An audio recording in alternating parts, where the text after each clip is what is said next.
मैंने कल भी कहा था, इस बात को नहीं दोहराऊंगी कि हम लोग यहाँ पर एकत्रित क्यों हुए हैं, है ना। सब लोगों को पता है कि हम लोग यहाँ पर एकत्रित क्यों हुए हैं।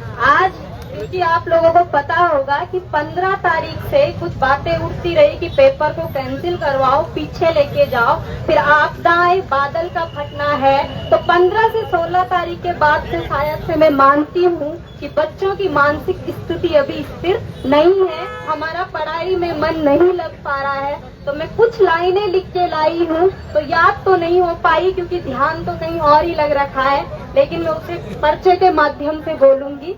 कोई भी गलती मेरे से होएगी उसके लिए मुझे माफ करना। पहली बात, मैं समस्त उत्तराखंड वासियों, छात्र एवं छात्राओं से तो अनुरोध करती ही हूँ, लेकिन बहुत शर्मिंदगी वाली घटना हमारे उत्तराखंड में परसों रात को हुई, जब नकली बच्चों को हरिद्वार से बसों में बिठाकर लाया गया। मैं धामी जी से अनुरोध करती हूँ कि जहाँ तक मुझे अंदाजा है, नेताओं का कोई ना कोई सलाहकार होता है। कहाँ बैठा था वो सलाहकार जब वो राय दे रहा था? कम से कम उनको घर के कपड़ों में तो लाते। यहाँ पर किसी भी बच्चे ने टाई पहनी है? पहनी है? नहीं पहनी है। उन बच्चों की पैंट, कमीज, टाई इस चीज का परिचय है कि उन बच्चों को बहला फुसलाकर देहरादून में लाया गया और झूठे नारे उनसे दिलवाए गए। और कल फिर धामी जी कहते हैं कि उत्तराखंड में हमने लैंड जिहाद के बारे में बात करी, ठीक है, लेकिन अब नकल जिहादियों का नंबर है। वो हमारा बेरोजगार संघ को बदनाम करने की पूरी कोशिश कर रहे हैं। इंडिया टीवी का दिखा रहा था कि उत्तराखंड के धामी सरकार नकल माफिया उन्होंने हमें बना दिया है कि बेरोजगार संघ युवाओं को भ्रमित कर रहा है। क्या हम भ्रमित हो रहे हैं? क्या वो बच्चे हमारे साथ के थे? तो इन लोगों को ये पता होना चाहिए कि आज का युवा बेवकूफ नहीं है। मैं आज आप लोगों से तो करती हूँ अपील, जिन जिन बच्चों को हरिद्वार से उस बसों में बिठा कर लाया गया, मैं आज उन बच्चों के अभिभावकों से भी अपील करती हूँ सोशल मीडिया के माध्यम से कि हमारे संविधान ने हमें इतना अधिकार दिया है कि आप अपने स्कूल प्रशासक से पूछिए कि आप बच्चों को लेके कहाँ जा रहे हो और क्यों। मैं तहे दिल से धन्यवाद करना चाहती हूँ युवाओं का, जिन्होंने नेपाली फार्म में उन बसों को रोका और उनकी पोल सामने लाई। लेकिन उन्होंने, हम बच्चों ने गांधी को भी पढ़ा है और भगत को भी पढ़ा है। कब हमें किसकी नीति को अपनाना है ये हमें अच्छे से पता है। ये हमारे उत्तराखंड के युवाओं का पढ़ाई करने का परिचय था उस दिन कि इन्होंने शांति पूर्वक उस चीज को सबके सामने लाया और वहाँ पे कोई भी बड़ा हंगामा नहीं होने दिया। क्या पता उस दिन कोई बेरोजगार भाई मेरा इतना उज्जवल हो जाता कि बस के शीशे को डंडे से फोड़ देता, किसी ड्राइवर, किसी बच्चे का अगर सर फूट जाता, बस में आग लग जाती, तो ये बेशरम सरकार अगले दिन क्या जवाब देती? शायद से 1994 रामपुर तिराया कांड दोहराया जाता, लेकिन उस समय तो किस पर हुआ था अत्याचार? हमारे आंदोलनकारियों पे। किसने अत्याचार किया था? उत्तर प्रदेश मुलायम सरकार की सरकार ने। लेकिन यहाँ पर एक झूठे युवाओं को एकत्रित करके हमारे खिलाफ भड़काने के लिए जब उन बच्चों की जान पर आ पड़ी, उन्होंने उकला। क्या उकला? हमें बहला फुसला के लाया गया कि क्या होगा देहरादून में मैराथन। पुष्कर सिंह धामी तुम्हें सम्मानित करेंगे, ये कह के उन बच्चों को लाया गया था और यहाँ झूठे नारे लगवाए गए कि पेपर तो बहुत अच्छे तरीके से हुआ है, रिजल्ट जारी करें। मैं तो ये कहती हूँ कि अगर वो बच्चे सिखाए हुए नहीं थे तो पहले उत्तराखंड में आंसर की आती है या रिजल्ट आता है? तो उन्हें डिमांड किसकी करनी चाहिए थी? पहले उन्होंने डायरेक्ट किस चीज की डिमांड करी वहाँ पे? इसलिए मैं कुछ पंक्तियों के माध्यम से आज अपनी सरकार को जगाना चाहती हूँ। हमारी इस चुप्पी को हमारी मासूमियत न समझ बैठना, हमारी इस चुप्पी को हमारी मासूमियत न समझ बैठना। ऐसे हालात पैदा कर देंगे कि मजबूर हो जाएगा कुर्सियों से उतरना। समझ रहे होंगे आप लोग कि मैं क्या कहना चाह रही हूँ। मैं स्पष्ट शब्दों में नहीं कहूंगी। संघर्षों की गाथा हमारी गाई जाएगी, संघर्षों की गाथा जब हमारी गाई जाएगी, तुम्हारे वंशजों की भी आंखें भर आएगी। इतिहास कोई न कोई हमारा सहपाठी जरूर लिख रहा होगा, क्योंकि अभी से पहले जो घटित हुआ वो किसमें दर्ज हो गया? इतिहास में कोई न कोई लिख रहा है कि समस्त उत्तराखंड का बेरोजगार संघ के साथ जुड़ा हुआ युवा धूप में तप रहा था और इन बेशरमों को शर्म नहीं आ रही थी। तो इनका कोई न कोई वंशज आगे होगा। जब हम इनकी कुर्सियां हिला देंगे ना तो हमारे जैसा ही होगा वो।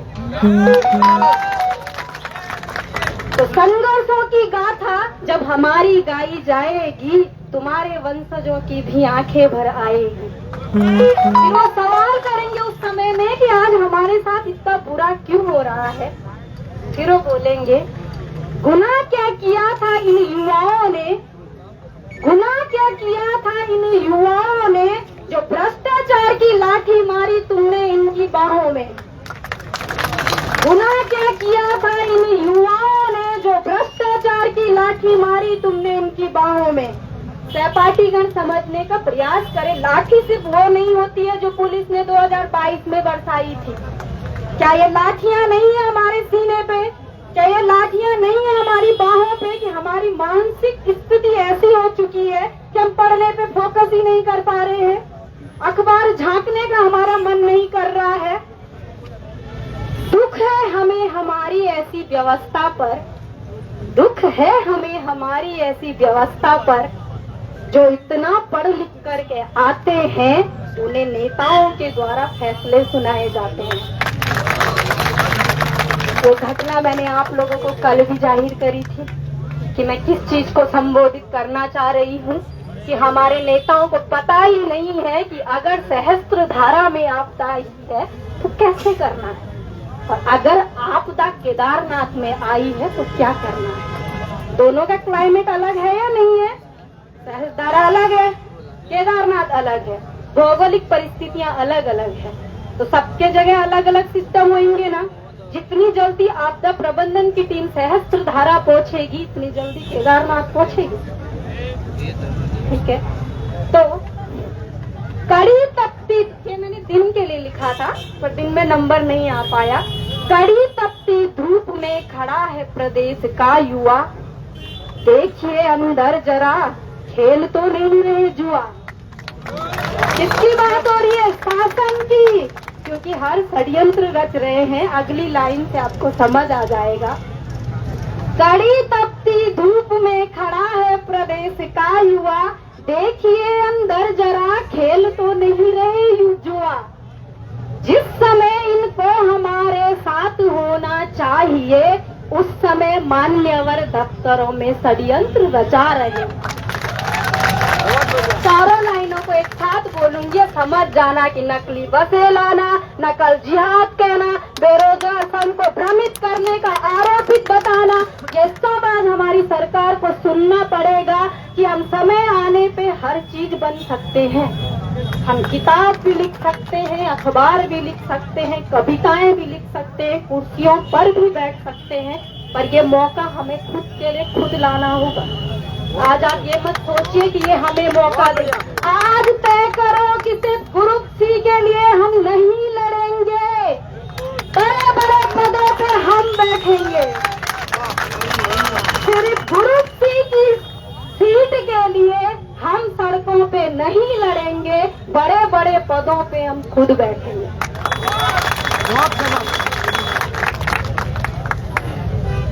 अब चारों लाइन को मैं एक साथ बोलना चाहूंगी, गंभीरता से लीजिएगा उसे।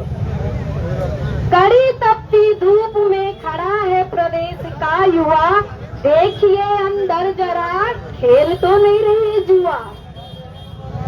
जिस समय इनको चाहिए उस समय मान्यवर दफ्तरों में षड्यंत्र रचा रहे कि कैसे कैसे इनको झूठा साबित करें, पर हम झूठे साबित होंगे नहीं होंगे। हमें राजनीति से नहीं है कुछ लेना देना, हमें राजनीति से नहीं है कुछ लेना देना, यहीं पर तो गलती की है पूरी संभावना। मैंने ऐसा क्यों बोला? मुझे कांग्रेस से, मुझे बीजेपी से कोई मतलब नहीं है, लेकिन आज कल बयान आए हैं कुछ मेरे भाषण पे कि राजनीति शुरू हो गई है। जब मैंने माला रजन सब लक्ष्मी शाह को बोला, क्या आज जो नकल की कड़ी जुड़ी हुई है वो केवल आयोग से है या सरकार से?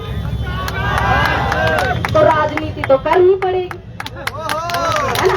मेरा राजनीति करने का मतलब उल्टा नहीं है ना, आप उसको सही दिशा में लीजिए।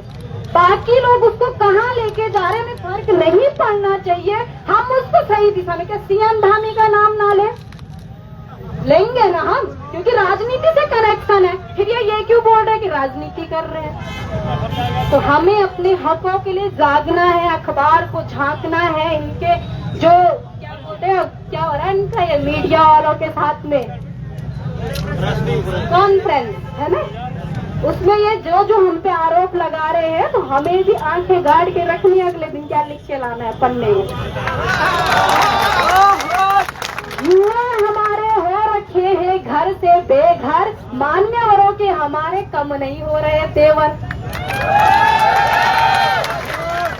युवा हमारे हो रखे हैं घर से बेघर, मान्यवरों के हमारे कम नहीं हो रहे तेवर।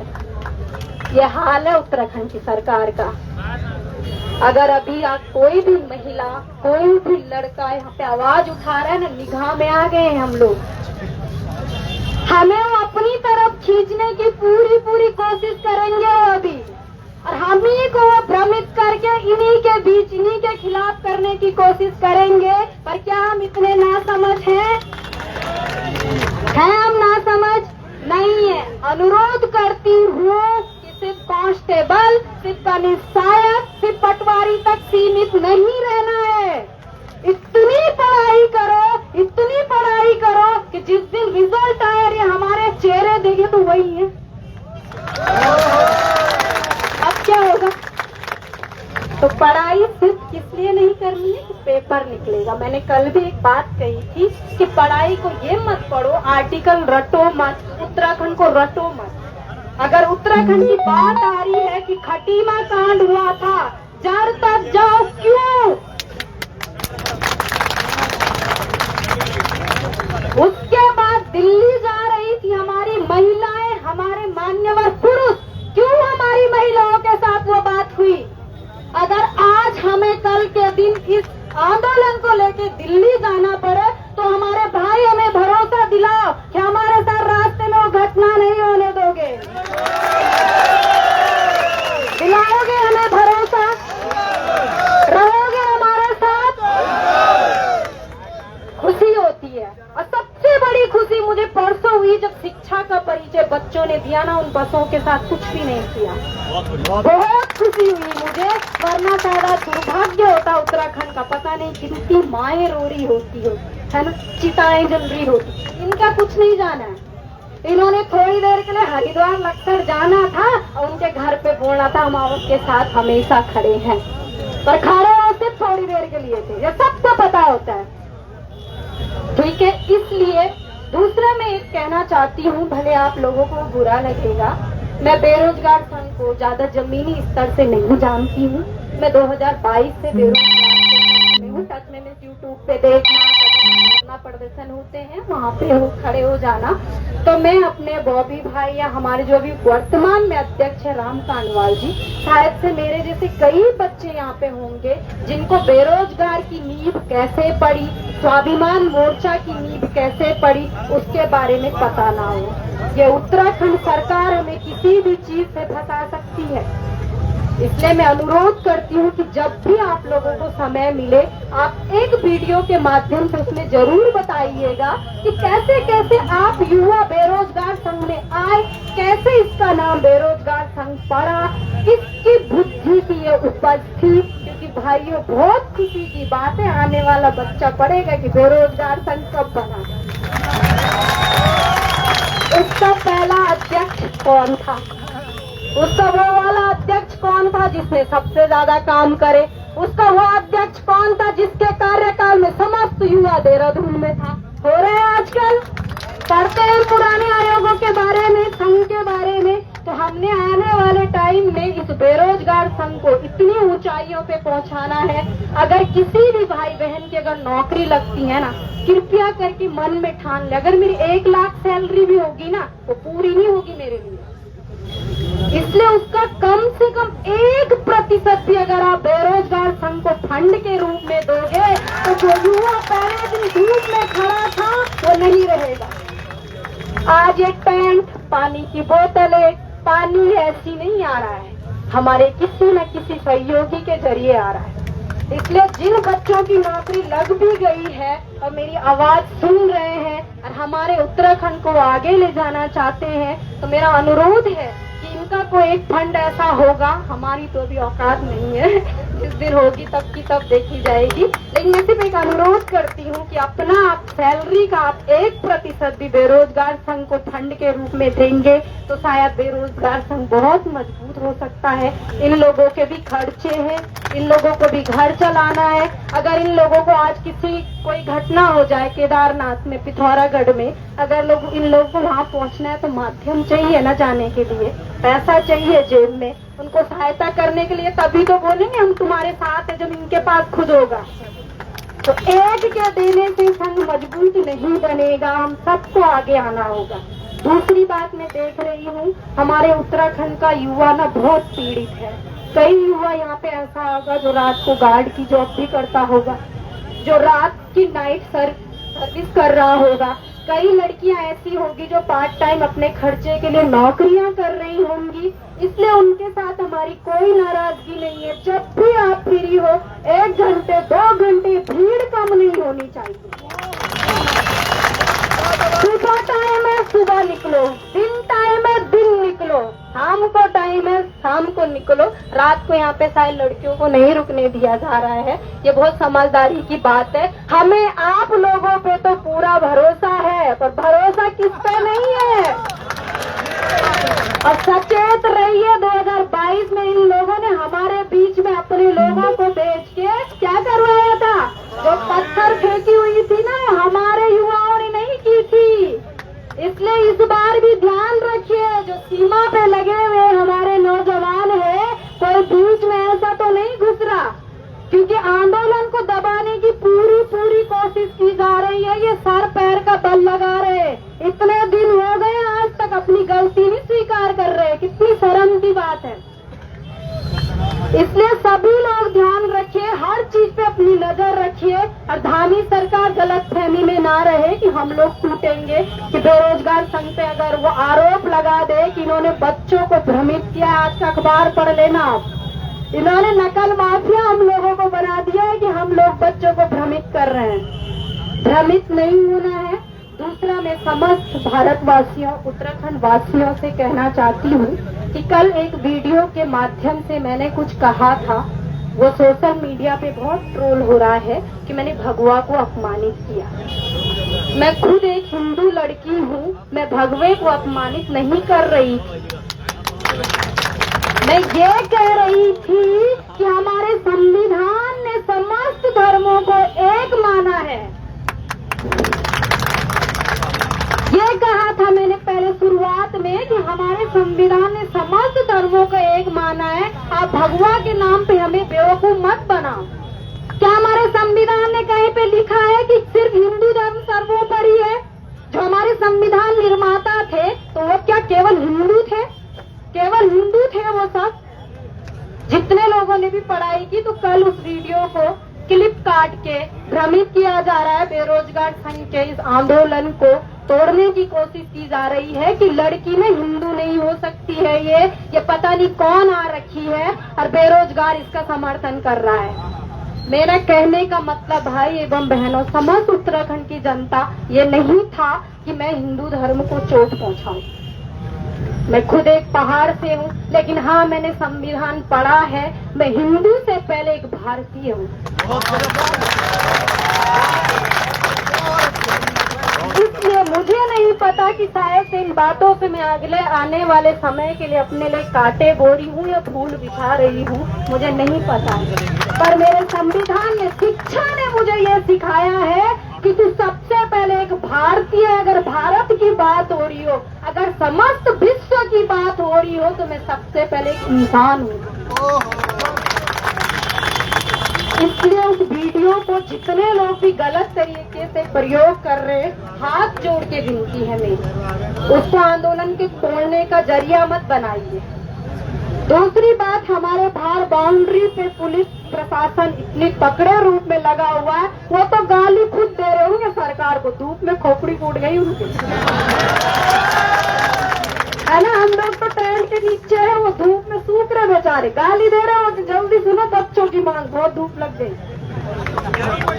फिर भी आज मैं फिर से दोहराना चाहती हूँ, आदेश चक्रधर जुयाल को भी दिया गया था और आदेश चंद्र सिंह गढ़वाली को भी दिया गया था। मेरे पुलिस सहपाठी, मेरे पुलिस प्रशासन के भाइयों, आप तय करना कि आपने किसको फॉलो करना है, क्योंकि आप भी पेपर को पास करके यहाँ पर पहुंचे और आपकी पीढ़ी का भी कोई बच्चा, कोई भाई तैयारी कर रहा है, वो भी मार खाएगा, भी उसकी भी मुंडी फूटेगी यहाँ। अगर आप लोग 15-20 लाख देके वर्दी पहन के नहीं आए, तो आशा करती हूँ चंद्र सिंह गढ़वाली को अपनाइए। अगर आप भी 15-20 लाख की वर्दी खरीद के न आए, तो आशा करती हूँ कि चंद्र सिंह गढ़वाली जी को अपनाइए। इन्हीं शब्दों के साथ मैं अपनी वाणी को विराम देती हूँ।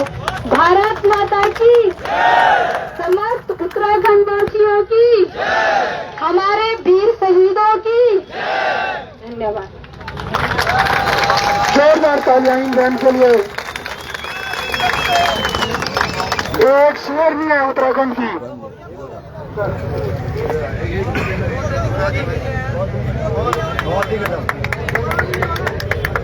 मातृशक्ति, मातृशक्ति। मैं पता क्या सोच रहा था, ये बड़ी घबराहट होगी सच में। और मैंने जब ये आई भी थी, मैंने इसको बोला, मैंने कि अपनी पूरी लाइन जरूर बोलना।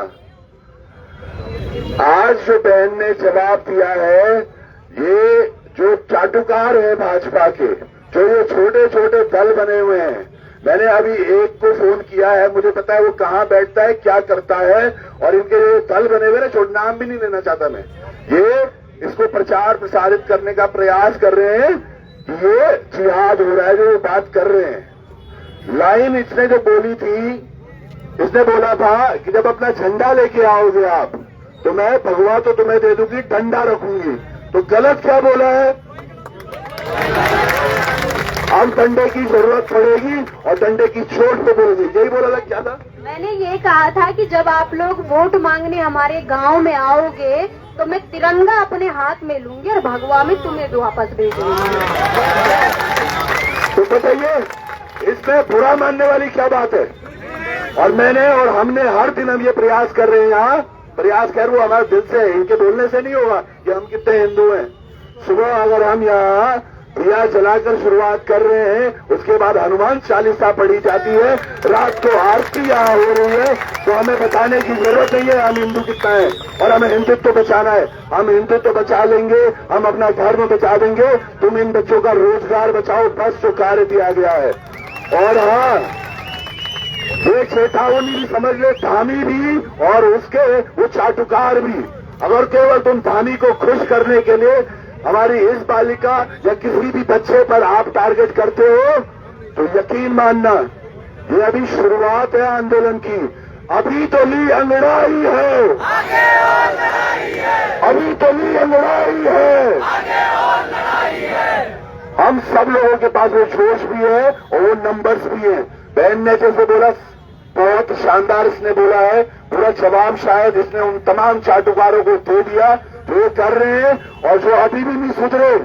अगर ये ट्रोल आदमी, और उसमें बेटा उसमें क्या है, ओरिजिनल कोई नहीं होते वो जो ये कमेंट कर रहे हैं ना, वो बीजेपी आईटी सेल वाले हैं। और अगर कमेंटिंग पे हम आ गए तो जिस पोस्ट पे ये कमेंट कर रहे हैं उस पोस्ट पे आप लोग भी कमेंट करो और इनको नंगा करोगा। ठीक है, बहुत बहुत बढ़िया, बहुत मजा आ गया। चलो जी, धन्यवाद। लो जी, कहाँ हो आप? मैं वाकई इसको ढांढस देने आया था, शेर नहीं है हमारी यार, बहुत शानदार, मातृशक्ति। बहुत बहुत धन्यवाद बड़े भाई।